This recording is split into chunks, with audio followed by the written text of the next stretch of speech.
Consciousness comes into play when you're doing something that you haven't done before. And so that's interesting, because what it means is the conscious you is dealing with the world that isn't determined yet. And I would say it's actually dealing with the world of possibility, the world of potential. And it's a world we believe in. You say to people, you're not living up to your potential. And you say that to yourself too, you know, when you wake up at night and you're guilty. I'm not living up to my potential. And you don't feel good about that. And you think, well, there's potential around you that you're not exploiting. You know, and you feel bad about that too. And you should. So it's a good source of guilt and shame. Not enough to crush you maybe, but enough to wake you up. And it's certainly not something you hope for the people that you love. It's okay, you're wasting your potential. It doesn't matter. It's like no one says that. And so we're contending with potential. And we know that because we wake up in the morning and poof, we're awake. Like the sun has risen again, we're awake. And we confront the world. And what do we confront? We confront the possibilities, the potential, and the horror of the day. Here's the things we could do. Here's the things that could go bad. Here's how we could make things go better. And you know what that is. It's usually, there's 3 or 4 things that I need to do today that I'd rather avoid. But I better do them, because if I don't do them, the world will be a worse place by 6 o'clock tonight. Right? And that's a funny thing, because the world isn't like that yet. It isn't made like that yet. It won't be made like that until you make it. And you might think, well, here's some things I could do that would be good, that would actually make the world a better place by 6 o'clock tonight. Take some effort, you know, and the willingness and some aim, but you could do that. You could make it slightly better than it was, and certainly slightly less worse than it could be. And you know that. It weighs on you, I would say, as soon as you wake up. It might be a moral burden, or it might be excitement, or it might be some combination of both. But that's certainly how you view yourself. A conscious agent, confronting what has not yet been brought into being, confronting potential, and determining the course that the world's going to take. Maybe just in your small area, but who knows how big your area is and how much what you do echoes around you. You know, we have an idea in our culture that each of us is the center of the world. That's why you're part of the sovereign state. That's why you vote. That's why the future of the state itself is dependent on your decision. Because we've decided over like a 10,000 year period that you're king. You, for whatever reasons, it's on you. Your conscious ability to be awake and to be articulate and to be clued in and to keep nature at bay and culture straight and your own malevolence under check and to combat the unknown and to transform it into something that's good. That's what you are. And you see this reflected in the oldest stories. That's the dragon myth, you know? You go out into the terrible unknown, beyond what we understand, into the unknown itself. And you confront the terrible thing that rests there. The terrible predatory, eternal predatory monster. And you can do that because that's what you're like. You're not cowering at home. You're not frozen into submission. You're out there active and you can take it on. And as a consequence, you can attain something of substantive value, right? And that's you. That's the transformation of you, because now you're braver because you've done it, but it's also something now that you've garnered from the potential, and you can bring that back and you can distribute that into the community.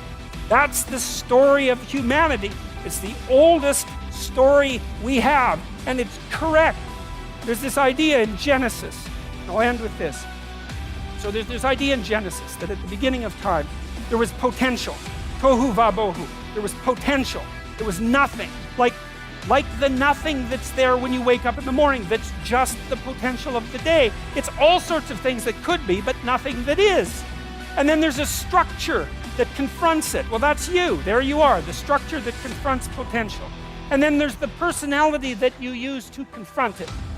So in Genesis, the personality is logos, and it's something like truthful courage and communicative ability, all amalgamated. It's something like that. So, and it's a lesson. It's like, okay, there's the potential. What are you supposed to do with it? Well, there you are, ready to confront it. How do you confront it? With truth and courage.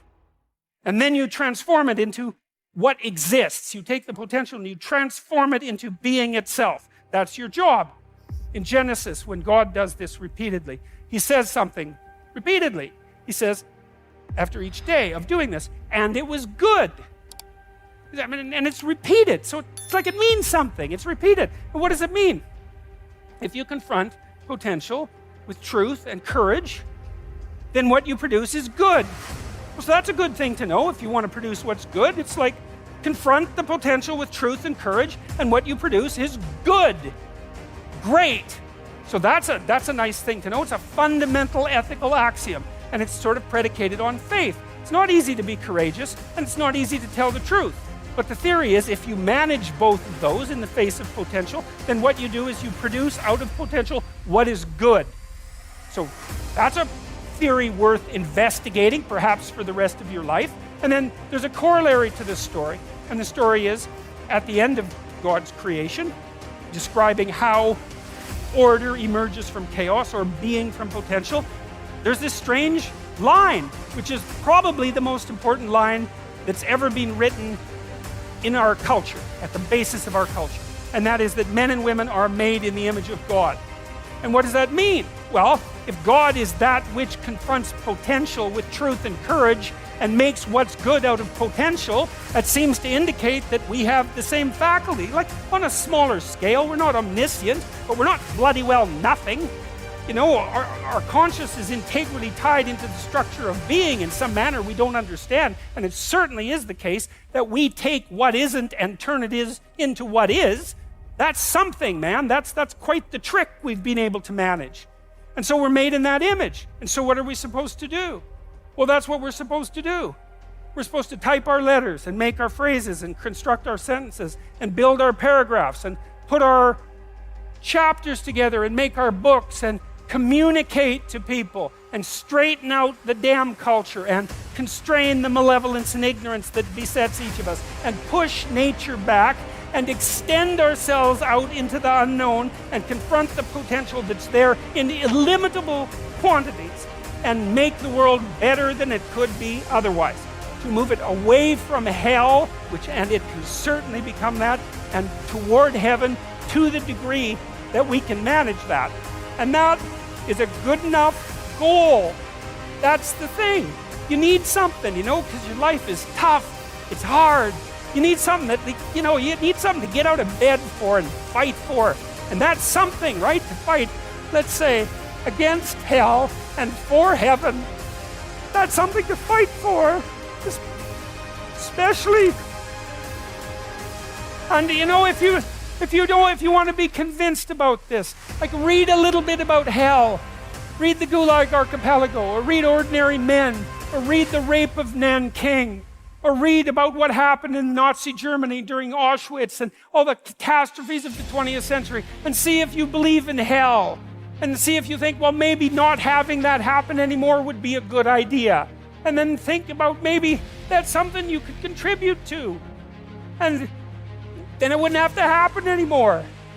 And that would be a good thing. And God only knows what great things we could manage under such conditions. We're becoming incredibly technologically powerful. And what would it be like if we became equally wise?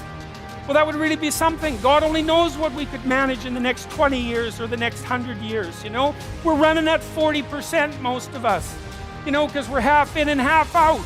And it's not surprising, because life is difficult. It's like, well, what if you were 90% in, or 95% in, or all in? Because you're all in anyways, right?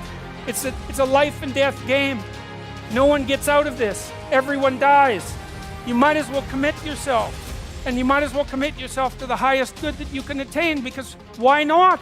It'll imbue your life with meaning. It's hard, the responsibility's there, but all the meaning's in the responsibility, and that'll make your life better. It'll make your family's life better, and it should make your culture better. Maybe it make the world better. It's like, that'll justify your damn miserable existence at 3 o'clock in the morning when you're wondering what the hell you're doing here. And that's a good thing, because there's going to be days when you're aching and tired and sore, and there's people in your family that are sick, and you're cynical and bitter, and you need a reason to get up, and you think, yeah, well, a little more heaven and a little less hell, maybe I can pull that off today and tomorrow and next week. And that's worth struggling forward for. And so that's how it looks to me.